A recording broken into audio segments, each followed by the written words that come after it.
Yo, what up, YouTube? Alright, y'all. So we got Why I Still Hate Mark Grayson by Mo Sancho. Was Sishmo, or however you say it. I don't know. I might be butchering bro name. But anyway, we gonna see why bro hate Mark Grayson. I wouldn't say I hate Mark Grayson, but I would definitely say Mark Grayson. Mark is definitely a hypocrite when it comes to a lot of things. But we're gonna get his opinion, and y'all let me know your thoughts about this down in the comment section below. But before I hit this play button, I need y'all to do everything. I need y'all to like, comment, subscribe, all that good stuff. Right before we get into it, and the link to the original video will be down in the description below, along with my social medias. And yeah, let's get straight into it. Mark Grayson is a coward and a bully. After watching the first 3 episodes of Invincible Season 4, I have come to the conclusion that I still hate Mark Grayson. Now you should know I love Invincible. It has to be up there for one of the greatest comic book adaptations that somehow does it better than the actual comic. You have characters like Cecil that shine so hard, Oliver is way better in the show, and of course... Yeah, it's so I heard Oliver is just like a little menace in the show, and he just has no connection to humans at all. He don't even try. Debbie Grayson, my goat, who is virtually unrecognizable compared to her comic form. However, the one thing the show has going for it is how much they've made me hate Mark Grayson, and why I think that's by design. In Season 3, during the Invincible War, we have the infamous scene where Mark is in the hospital with Eve. Bro, I ain't gonna lie, bro. I'm sorry for calling y'all, but bro, this in particular scene right here, when bro, the entire world is at peril right now, or at least they're cleaning up or trying to clean up or whatever. I can't remember much, but the entire world is at peril because the entire planet is getting attacked by freaking supervillains, basically, that look exactly 100% like you. And your girlfriend got messed up in the fight that you had with Conquest, but at the same time your girlfriend is still alive. She's not completely dead, and you know that she can basically heal herself. She basically just came back alive. She's in the hospital under the protection of one of the most secure security places on the freaking planet in the universe. And you're over here whining about being by her side, but Cecil literally said your mother and your brother, your mom, most of all, the person that birthed you, your mom and your little brother is out there fighting the war while you're in here whining about your girlfriend. Yes. It's okay, cool, it's whatever. Your girlfriend is hurt. Yes, be worried about your girlfriend if you got one, bro. But bro, she's under protection of Cecil. She'll be fine. She is near death, and of course, he wants to be by her side. But when Cecil tells you, hey man, your mom and your brother are out there, and there are a ton of insane variants of you ready to kill them, can you maybe help? Mark tells him no. How can you call yourself a hero and do that? Little did I know, this would be the beginning of a storyline for Mark where he wasn't just more ruthless, but also more deranged, hypocritical, and bitch-made. So, let's go over a few scenes in Invincible Season 4 that made me still hate Mark Grayson, and why I actually like it. The first scene that we see that really irked me is when my boy Oliver is chilling in his room. Yes, bro, this irked me, bro. Like, bro, do you not understand that Oliver is still a teenager and he just want to chill? He's tired of fighting villains, bro. Bro, if you want to go out there that bad, bro, go out there and do what you gotta do, bro. At the end of the day, Oliver just really wants to be a kid and just chill. And here comes bitch-ass Mark Grayson. Now, I wasn't a big fan of Oliver in the comics, but in this scene, he just wants to play some video games after a long day of saving lives. But of course, Mark, the eternal bitch, with a real pissy attitude, lecturing about responsibility and whatnot, Oliver responds to him and says, there are other heroes out there. I've spent the entire day working. Let me relax. Mark keeps on pressing this 13-year-old who had more balls than you during the Invincible War. Let's talk about that again, because when it came time for you... Yeah, I can 100%. I agree with him in these aspects. I wouldn't say Mark is a total hypocrite and he's a complete horrible hero, but there are some aspects where he could learn and stuff like that, and he's still learning. He's still growing as a hero. But I mean, I think that a lot of the aggression is just his Viltrumite and his DNA just finally just showing, or I guess, or whatever. But Yeah, I do understand, and I see where Mark can be a hypocrite, and I do see where Mark pisses a lot of people off. Mark pisses me off. So, like, sometimes I be seeing, like, in certain scenes where Mark is ready to kill somebody over something so stupid, and not even think. I be like, bro, are you, like, bro, use your freaking head. And he doesn't. He just acts off of instinct now. You to be responsible, Mark, when it came time for you to sacrifice something. When it came time for you to be a hero, you chickened out and put your own mother at risk for some woman you just met, who, mind you, has powers. Mark, you just saw Adam Eve literally build herself back to life, and you feel the need to coddle her, yet your own mother, who saved you from yourself so many times, is tossed to the wayside because you wanted to put your own needs in front of everyone else's. Oliver isn't even doing that here. He's just making the argument that it's redundant, that he already knows there are other heroes out there handling it, yet Mark still presses him. And you know why? It's because Mark Grayson is a bully. He's a bitch. He picks on people he knows can't fight back. And later on, I will prove it. I can agree in that aspect. I can agree in certain areas. I can definitely get stronger with free fitness training at Planet Fitness. Join for 1 cent down, $15 a month, no commitment. And I will also prove why Cecil was right. Let's talk about Cecil. We're gonna ignore the fact that he let Conquest escape with ease. Yeah, this scene will forever have been the one scene that made me hate Cecil or piss me off about it. Because I like the guy, and everyone gets one fuck up before they're on my shit list. Let's talk instead about his fear for Mark Grayson.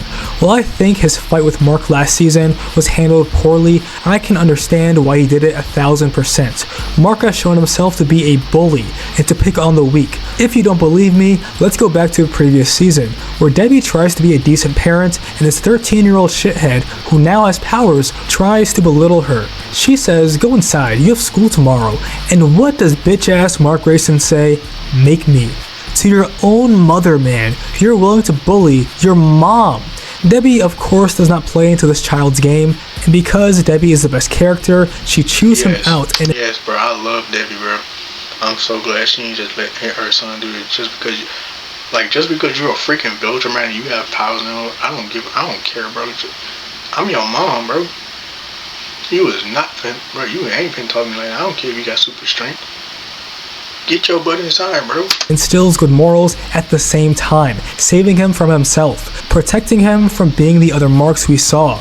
However, how could Cecil trust that you would maintain that when we see you engage in the same behavior with Dinosaurus? Mark does not think of anyone but himself, throwing a dinosaur into a newly built apartment complex. Then after he turns into a human being, clearly a different guy, he comes at him with the same cruelty Conquest had for Mark. The evil done onto him, he now does onto others. He's internalized a lot of his fights and learned the wrong lessons. You see that on full display when this man begins to plead for his life, and Mark, knowing full well how mental illness, magic, and technology can deform people into monsters against their will, he instead chooses to kill this man, and he is only stopped by his brief hesitation, which allowed the Guardians to protect him. Cecil sees all of this, and I think he has more than enough reason to continue to build the zombie robots, and not only to protect himself, but also to do your job. Because here's the big problem: when the Sequids come back to take over the planet, and Cecil very humbly requests for your help, you try to shirk responsibility by saying Eve's powers aren't working. I'm sorry, I didn't realize you guys were the fucking Wonder Twins. Suit up, you bitch. It is your planet too. Now I get not trusting Cecil with the earpiece, sure, but you should still be ready to fly there to kill the Sequids. Now even though Mark hesitates, he does go over there to fight, and at the end of the battle, Mark kills an innocent man to save the world. While in a vacuum this action, in my opinion, was the correct one, in the real world this would be a no-brainer. However, in context with the show's history, Cecil is watching this man slowly become the Punisher. Pile that on with daddy issues, more trauma than anyone can handle, and the power to destroy the planet, yeah, I'd be scared too. The worst part of all of this is that Mark is so clearly not dealing with his emotions, with his trauma. Instead, he is suppressing it.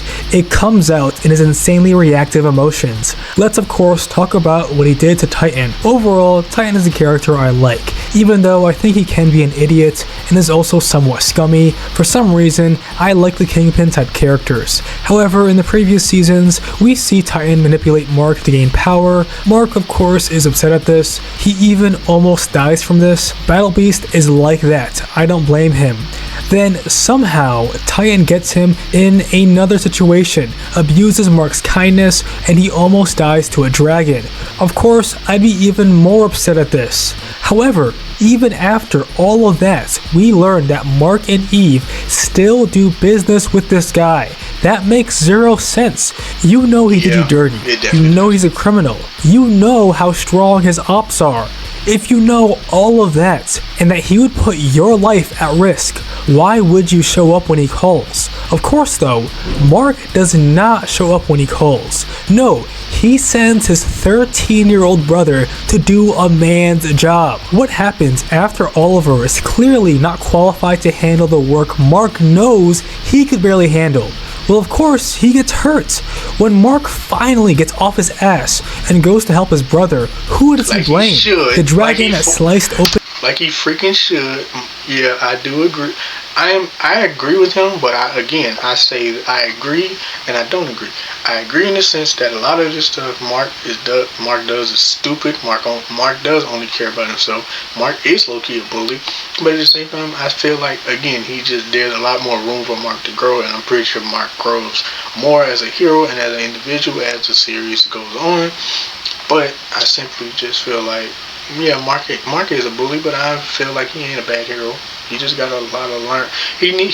Mark just has a lot of learning to do and stuff. In his belly, Eve for doing business with him, himself for even saying yes to it. No, he blames Titan, and what's worse is that he beats him half to death for something he did not even do. For most of the show, Titan is a morally dubious character, but in this scenario, he was not too bad. He was simply trying to take out a crime lord who is a dragon from killing his family. He calls Mark up thinking, this hero is a good person, and he will hear me out and eventually help. He did not ask for your little brother to show up. You're the one who sent him. Blame yourself. But no, Mark is a bully who cannot regulate his emotions and will surely do something horrible soon. We see how much of Mark's violence mirrors his previous traumatic moments. I spoke about this post I saw comparing Conquest gunning for Mark and bullying him with how Mark came after Dinosaurus and bullied the human form. Look at how Mark beats Titan up, just like how he beat Angstrom. He lost all the innocence he had, nothing for Titan to manipulate anymore, but he replaced it with a bitter, angry soul that will reactively strike at anything that triggers his PTSD. Now, I love Debbie so much, but she only has so much influence on this cretin, and she cannot save him from himself. Somehow, Oliver is the one who has to stop Mark from hurting Titan. He knows he did not do anything wrong in this scenario. However, Mark does not process his trauma. He just knows he hates Titan, and he does not ask himself why. If he was a more mature man, he would hash it out with him. He would tell Titan how horrible he treated him, how he tricked him, almost had him killed in his power struggles. Instead, he's willing to dish out capital punishment whenever he feels like it. Titan must be so confused, because I imagine he thought they were cool, considering how Mark is still doing business with him. Like seriously, why do they need a company when Debbie makes plenty of money? As a comic reader, I know where they are going. I have an idea of the story they are telling. However, these changes I love so much. Now, if you're confused and you're not a comic reader, I would suggest that you stop watching at this point, as I will briefly go over comic spoilers. Real quick, this was recorded before episode 4 dropped, which I personally thought was pretty ass. However, what I say in this next part, I feel pretty differently about now. So take into context that I figured Mark would have his blue suit for a lot longer than that. Also, I do think Kirkman changed a lot for the worse in this show. However, that'll be a different video. This is Blue Suit Mark. It is an era where he's more brutal, morally gray, and he justifies it by being more utilitarian. I love this because Mark is supposed to be wrong here. The bigger problem with the audience is that whenever you have a character who's supposed to be evil, but they are charismatic, like a Homelander is funny, people idolize them. Robert Kirkman is showing how much he's grown and matured over the years with all the changes that he's made to the show. It's why Debbie is an actual character now, and why I pray to God she will not get back with Nolan. And it's why they changed the scene with Eve's dad from the comic to the show, because they knew the incels would clip that and use it for all sorts of weird shit. It's also why they took out Amber's abusive boyfriend arc, because all it does is give Mark a white knight moment and nothing else. While I don't support all of the changes, Exhibit A, some really enhance the story, streamline the narrative, and further support the show to make it more compelling, stronger, and overall more impactful. So in conclusion, Mark Grayson is still a bitch, and I'm glad. Thanks for watching, guys. Like, comment, subscribe. Yeah, like I said, y'all, I can 100% agree that Mark definitely can 100% be a bully and can be a hypocrite in a lot of aspects and areas. But like I said, I just feel like it's just a matter of time. I feel like Mark just slowly but surely just growing. I'm pretty sure that as he gets older and as he learns more as a hero, if he learns to listen to other people and stop caring so much about himself, I feel like he'll grow more as a hero and learn to control his emotions better. But yeah, with that being said, hope you guys enjoyed this. If you did, please leave a like, comment down below. Trying to see me right next. Let me know your thoughts and opinions down in the comment section below if you guys have any, and feel free to subscribe. It doesn't cost anything, and it just helps me out, and it gives me more incentive to bring you guys more videos like this. But with that being said, it's been your boy RJ, and I'm gonna catch you on the next one. Peace.